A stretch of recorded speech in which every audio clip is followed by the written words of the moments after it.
வணக்கம். வாங்க லதா வியூஸ்க்கு இன்றைக்கி என்ன செய்ய போகிறேன்னா கொள்ளு முளைக்கட்டி குருமா. இது ரொம்ப நம்ம மட்டன் கிரேவி தலைக்கறி கிரேவி மாதிரி இருக்கும்.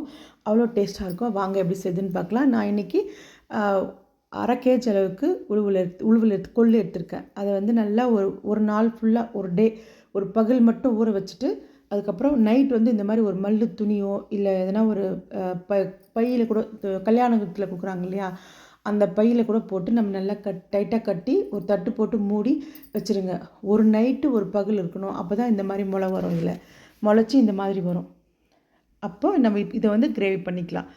குழம்பு வைக்கிறதுக்கு சூப்பராக இருக்கும். முளைக்கட்டி சாப்பிடும்போது அதோட சத்து அவ்வளோ நல்லது உடம்புக்கு. குழந்தைங்க பெரியவங்க எல்லாருக்குமே கொடுக்கலாம். இந்த மாதிரி முளை வந்ததுக்கப்புறமா இதை எடுத்து ஒரு பக்கம் வச்சுருங்க. இப்போ வந்து ஒரு குக்கர் ஃபேன் வச்சுட்டு 2 டீஸ்பூன் அளவுக்கு எண்ணெய் சேர்த்துக்கிறேன். இது நம்ம வீட்டிலே செஞ்ச பட்டரு, அது ஒரு துண்டு சேர்த்துக்கிறேன். சேர்த்துட்டு ஒரு பிரிஞ்சி இலை சேர்த்துட்டு ஒரு கொத்து கருவேப்பிலை, அப்புறம் ஒரு 3 மீடியம் சைஸ் வெங்காயம் பொடியாக நறுக்கி அதையும் இது கூட சேர்த்துக்கிறேன். சேர்த்துட்டு நல்லா கலந்துக்கோங்க. வெங்காயம் கொஞ்சம் கண்ணாடி பதம் வந்த உடனே ஒரு உருளைக்கிழங்கு தோலை சீவிட்டு பொடிசாக கட் பண்ணி வச்சுருக்கேன் சின்ன சின்ன துண்டாக. அதுக்கப்புறம் 3 தக்காளி அதையும் பொடியாக கட் பண்ணி வச்சுருக்கேன். அதையும் இது கூட சேர்த்துட்டு நல்லா வதக்கிக்கோங்க. இந்த வெங்காயம் தக்காளிலாம் நல்லா கொஞ்சம் கிரேவி மாதிரி நல்லா வதங்கிடணும். இப்போ இது வதங்கிறதுக்கோசரம் 1 டீஸ்பூன் அளவுக்கு உப்பு சேர்க்குறேன். கடைசியாக பார்த்துட்டு சேர்த்துக்கலாம். இந்த மாதிரி நல்லா கலந்து விடுங்க. இந்த கிரேவி இட்லி, தோசை, சப்பாத்திக்கு எல்லாத்துக்குமே சூப்பராக இருக்கும். சாதத்துக்கு கூட சூப்பராக இருக்கும். இப்போ இதில் ஒரு 3 கத்திரிக்காவை நீல வாக்கில் அரிஞ்சு அதையும் சேர்த்துக்கிறேன். சேர்த்துட்டு நல்லா வதக்கிக்கோங்க. இப்போது ஒரு எலும்பிச்சம்பழம் சைஸுக்கு இஞ்சி பூண்டு விழுது அதையும் இது கூட சேர்த்துட்டு நல்லா கலந்துக்கோங்க. கலந்துட்டு இப்போ வந்து நம்ம உழுவல் முளைக்கட்டி வச்சுருக்கோம் இல்லையா, அதையும் இது கூட சேர்த்துடலாம்.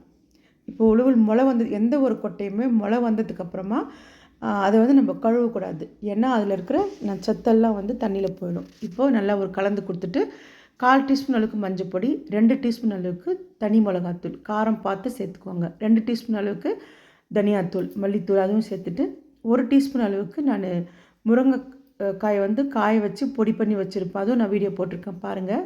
டைம் இருக்கும்போது செக் பண்ணி பாருங்கள். அதையும் இது கூட சேர்க்குறேன். முருங்கைக்காவை வந்து நம்ம அப்பப்போ சாப்பாட்டில் சேர்த்து சாப்பிட்றது வந்து அவ்வளோ நல்லது உடம்புக்கு. அதனால் நான் இந்த மாதிரி சேர்ப்பேன். சாப்பாடும் நம்மளோட கிரேவி கூட ரொம்ப டேஸ்ட்டாக இருக்கும். இப்போ நான் 2 மூடி தேங்காய் எடுத்திருக்கேன். அதையும் நல்லா மையம் அரைச்சிட்டு இது கூட சேர்த்துக்கிறேன். சேர்த்துட்டு நல்லா கலந்து கொடுத்துருங்க. தேவையான அளவுக்கு தண்ணி சேர்த்து அட்ஜஸ்ட் பண்ணி வச்சுக்கோங்க. நல்லா நம்மளுக்கு வந்து மட்டன் கிரேவி மாதிரி இருக்கும். வாசனை எல்லாமே இது கூட வந்து வாசனைக்காக நான் இப்போ வந்து பட்டை, லவங்கம், அப்புறம் 3 ஏலக்காய், ஒரு நட்சத்திர சோம்பு, அன்னாச்சி மொக்கு இதெல்லாம் சேர்த்துக்கிறேன்.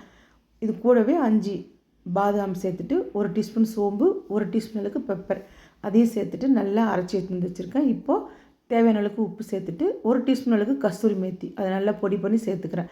இப்போ நம்ம அரைச்சோம் இல்லையா பட்டை, லவங்கம், சோம்பு, மிளகெல்லாம் அதை வந்து அந்த பொடி இப்போ இந்த ஸ்டேஜில் சேர்த்துக்கோங்க. சேர்த்துட்டு நல்லா கொதி வரட்டும். அதுக்கப்புறமா குக்கரை போட்டு மூடி 2 விசில் வச்சு எடுத்துக்கோங்க. சுட சுட சாதத்து கூட சர்வ் பண்ணி சாப்பிடுங்க. அவ்வளோ அருமையாக இருக்கும் இந்த கிரேவி. நீங்களும் மறக்காமல் செஞ்சு பார்த்துட்டு கமெண்ட் பண்ணுங்கள். டைம் கிடைக்கும்போது செக் பண்ணி பாருங்கள்.